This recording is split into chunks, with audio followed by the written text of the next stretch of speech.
Hi, my name's Kevin Hicks and welcome to my YouTube channel, The History Squad. Now I'm dressed like a Canadian First World War soldier. We're going to cover the subject of the first gas attack on the Second Battle of Ypres, 22nd of April, 1915.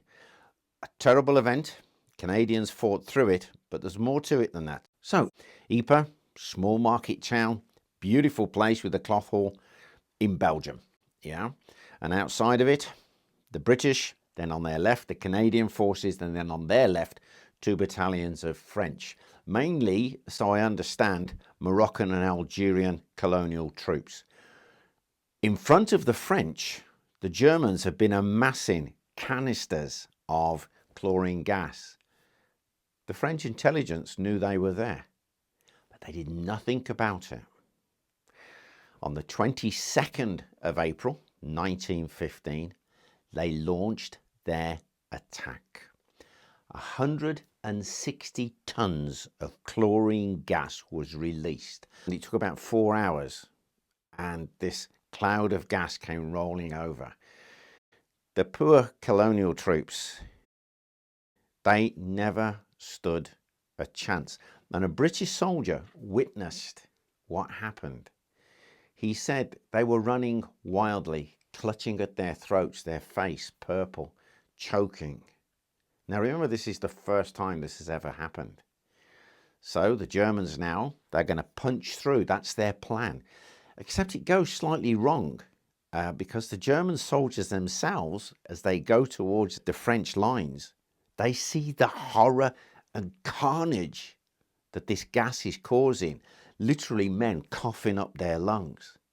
But the Canadians, who are part of this defensive force, part of the attack, have been tipped off. There are men amongst them who are chemists and that kind of thing, work with chemicals back in Canada. And they said, urinate on a sock, tie it round your face. So, urinate on your army sock, tie it round your face. Look what's coming. Yeah? If you can't, simply wet a handkerchief. Do what you can. So the Germans attacked the Canadians, but they held their ground. It opened up a 6.5 kilometre wide gap in the front line, and the Germans should have poured through, but they didn't. Yeah, they hadn't sent enough men. There were lots of complications going on with this attack, but the Canadians, with the British, eventually held their line. The Canadians had over 6,000 casualties. 2,000 of them died. Now, I've personally witnessed a man who passed away from mustard gas. It's the most unpleasant thing you could imagine. He was a First World War veteran. I was in hospital next to him. And poor Mr. Lumley, I listened to him all night as he coughed up his last. Consequently, things are going to change now in warfare. The British scientists, chemists are now going to go to work, and they're going to try and find an answer to this, both with the gas mask and, of course, offensive gas.